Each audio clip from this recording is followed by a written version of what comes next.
Baik, pada pembahasan kali ini yaitu pembagian hadis dari segi penyandarannya. Pembagian hadis dari segi penyandarannya ada 4. Yang pertama yaitu hadis qudsi. Kemudian perbedaan hadis qudsi dan hadis nabawi. Yang kedua hadis marfu. Yang ketiga hadis mauquf. Yang keempat hadis maqtu'.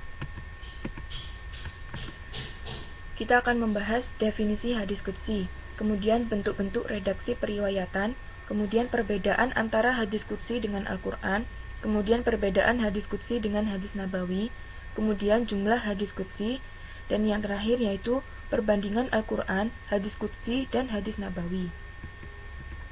Definisi hadis qudsi.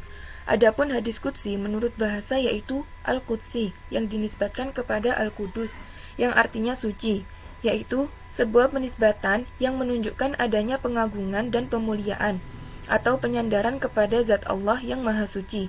Sedangkan hadis qudsi menurut istilah ialah ma nuqila ilaina anin nabiyyi sallallahu alaihi wasallam ma'a isnadihi iyyahu ila rabbih azza wa jalla.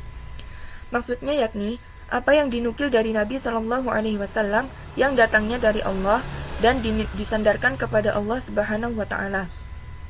Kemudian bentuk-bentuk redaksi periwayatan. Ada 2 bentuk periwayatan hadis qudsi, di antaranya yang pertama, qala Rasulullah sallallahu alaihi wasallam fi ma yarwihi an rabbih azza wa jalla. Rasulullah sallallahu alaihi wasallam bersabda, seperti yang diriwayatkan dari Allah azza wa jalla. Contoh, diriwayatkan oleh Imam Muslim dalam sahihnya dari Abu Dzar radhiyallahu an dari Nabi sallallahu alaihi wasallam seperti yang diriwayatkan dari Allah Subhanahu wa taala bahwasannya Allah berfirman, "Ya ibadi inni haramtu dzulma 'ala nafsi wa ja'altuhu bainakum muharraman fala tadzalamu." Rawahu Muslim. Wahai hambaku, sesungguhnya aku telah mengharamkan perbuatan zalim pada diriku dan aku haramkan pula untuk kalian, maka janganlah saling menganiaya di antara kalian. Yang kedua, qala Rasulullah sallallahu alaihi wasallam yaqulullahu ta'ala, atau qala Allah ta'ala fi ma rawahu anhu rasuluh sallallahu alaihi wasallam. Rasulullah sallallahu alaihi wasallam bersabda, Allah berfirman.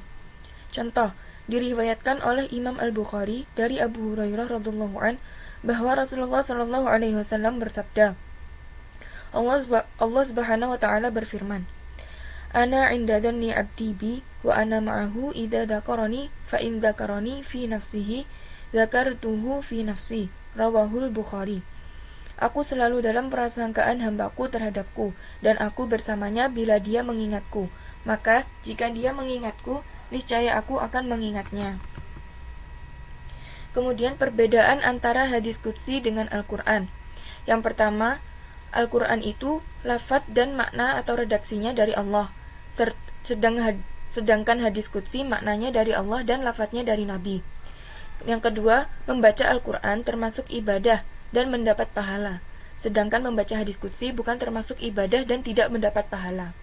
Kemudian yang ketiga, dalam penetapan Al-Quran disyaratkan at-tawatur atau peraturan, sedangkan dalam hadis qudsi at-tawatur tidak disyaratkan.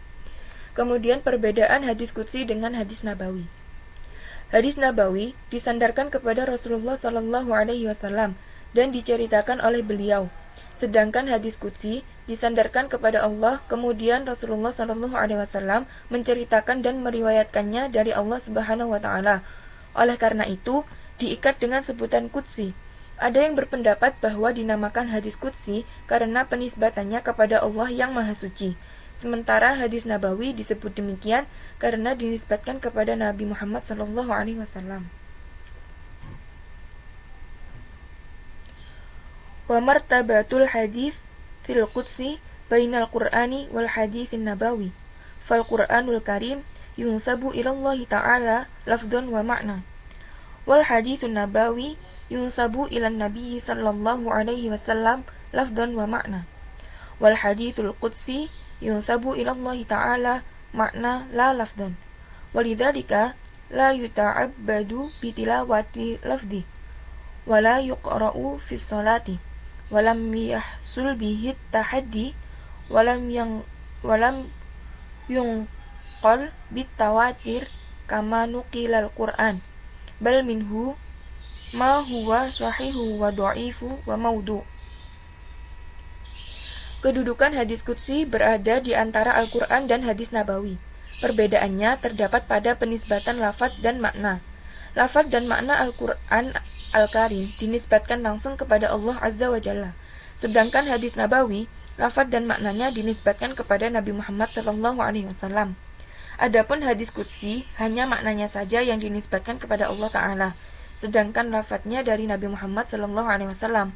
Oleh karena itu, membaca hadis qudsi tidak terhitung sebagai ibadah, tidak dapat digunakan sebagai bacaan dalam sholat, tiada tantangan dari Allah kepada orang kafir untuk menandinginya, dan tidak dinukil secara mutawatir sebagaimana Al-Quran. Sehingga, hadis qudsi ada yang berderajat sahih, dhaif, bahkan maudhu atau palsu.